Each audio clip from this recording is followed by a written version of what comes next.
আমার সকল বন্ধুদেরকে জানাই ঈদ মুবারক। বন্ধুরা কেমন আছেন সবাই? আশা করি সবাই ভালো আছেন। বন্ধুরা, আজকে আপনাদের সামনে আমি একটি নতুন ভিডিও তুলে ধরলাম। ভিডিওটির বিষয় হচ্ছে একটি গাছ। গাছ মানুষকে কতটুকু উপকার করতে পারে তা নিয়ে টুকিটাকি কিছু আলাপ আলোচনা। গাছ থেকে মানুষ অক্সিজেন গ্রহণ করে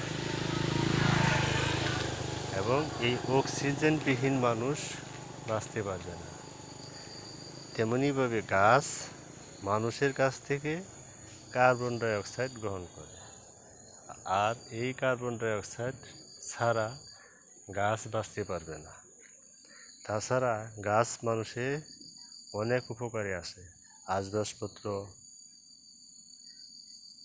দিয়ে সাহায্য করে এবং মানুষ তা পরিচর্যা করা উচিত।